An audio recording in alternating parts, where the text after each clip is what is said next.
It was the summer of 1967. In a windowless conference room inside the Pentagon, a senior analyst sat across from a man who had just returned from Vietnam. The man set his classified report on the table and said something quietly devastating. "We have been lying to ourselves," he said. "Not just to the public, to ourselves. The war cannot be won the way we are fighting it, and the people who could change that know it, and they are not changing it." That report was classified, buried, and forgotten. More than 58,000 Americans died in Vietnam. Between 1 and 3 million Vietnamese perished. And when it finally ended, when the last helicopters lifted off the roof of the American embassy in Saigon on the 29th of April 1975, the central question was never honestly answered. The answer was hiding in plain sight for years. It was not a failure of firepower. America dropped more bombs on Vietnam than were dropped by all sides combined in the entire Second World War. It was not a failure of resources. The United States spent the equivalent of more than $840 billion fighting in Southeast Asia. The secret that explains Vietnam was a failure of institutional honesty, so complete and so deliberately maintained that it collapsed the entire war effort from within. The military and political leadership of the United States built a machine that could not tell the truth, and a machine that cannot tell the truth cannot learn, and a machine that cannot learn cannot win. To understand how this happened, you have to ask the question that should have been asked from the very first day, but was not. What does winning actually mean? The United States entered Vietnam with an answer borrowed from the Second World War. In that conflict, winning meant destroying the enemy's military capacity. You measured progress by territory captured and enemy formations annihilated. Generals reported lines on a map moving in the right direction. Vietnam offered none of that. The enemy held no fixed front. The North Vietnamese Army and the Viet Cong did not concentrate in formations that American firepower could destroy in a decisive engagement. They melted into villages, crossed borders, and disappeared into mountains and jungle. They could absorb catastrophic losses and replace them. They had been fighting continuously since 1946, first against the French, now against the Americans, and they intended to keep fighting as long as necessary. When the Kennedy and Johnson administrations escalated American involvement, the men responsible for strategy faced a problem they could not acknowledge publicly. There was no clear metric for progress. Washington demanded evidence that the war was being won, careers depended on that evidence, and so the Americans invented a metric. They called it the body count. The idea was simple. If you could not measure territory captured, you could measure enemy soldiers killed. The ratio of enemy dead to American dead became the primary indicator of progress.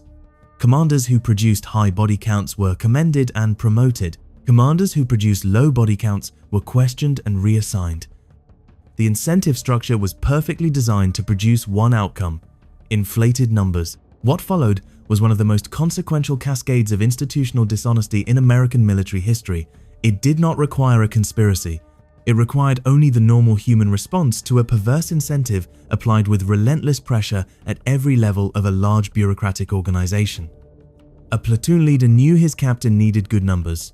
A captain knew his battalion commander needed good numbers. The numbers flowed upward, and at each level they grew. Dead civilians were counted as enemy combatants. The same body was sometimes counted more than once, as different units reported passing the same location. By the time the body counts reached the briefings in Saigon and the reports sent to Washington, they bore a relationship to battlefield reality that was, at best, approximate and at worst, complete fiction.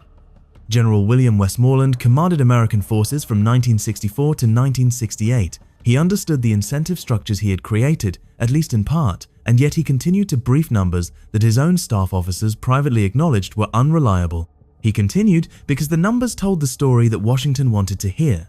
The strategy was called attrition: kill enough of the enemy fast enough, and he will run out of soldiers before you run out of willingness to fight.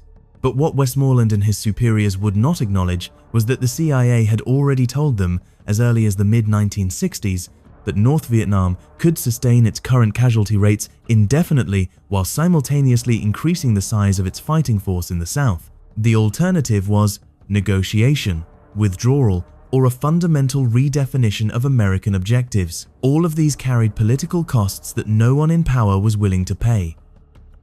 The Tet Offensive of the 31st of January 1968 was the moment when the gap between the official story and the truth became too wide to paper over.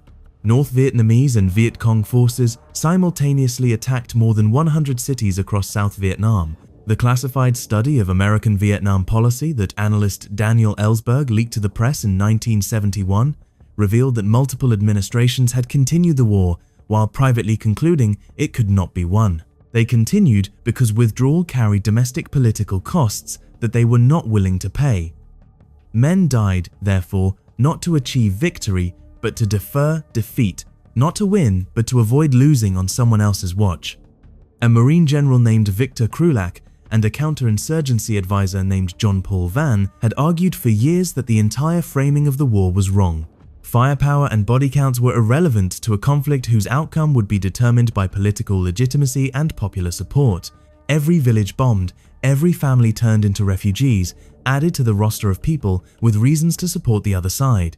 Vann said this loudly and repeatedly to every senior official who would listen. He was sidelined and ignored. He died in a helicopter crash in 1972, 1 year before the Paris Peace Accords. Ho Chi Minh had stated the logic plainly, and the Americans had heard it and had not believed it. "You can kill 10 of my men for every one I kill of yours," he said. "But even at those odds, you will lose and I will win." He was right. Not because his soldiers were braver, though they often were. He was right because the Vietnamese communists were fighting for something they understood in their bones, a vision of national independence that had been their defining cause for a generation. The Americans were fighting for an abstraction, containment, credibility, the domino theory, a strategic logic elaborated in conference rooms in Washington by men who could not find most of Vietnam's provinces on a map. Robert McNamara, the Secretary of Defense, who more than any other individual shaped the body count strategy, spent the final years of his life consumed by regret. In an interview with filmmaker Errol Morris, he was pressed on whether he felt guilt. He paused for a long moment and said, "I don't know, and I'm not sure I'll ever know whether I behaved ethically or not. I doubt it."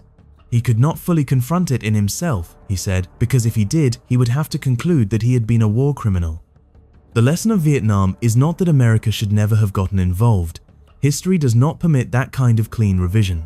The lesson is about institutional honesty and its relationship to effective action. Systems that cannot tell the truth cannot correct their errors. Systems that punish honest reporting and reward the production of favorable fictions will drift further and further from any path that leads to success. The American military and political establishment in Vietnam built exactly that system, refined it, defended it, and paid for it in lives and in the wreckage of strategic credibility that took a generation to begin to restore.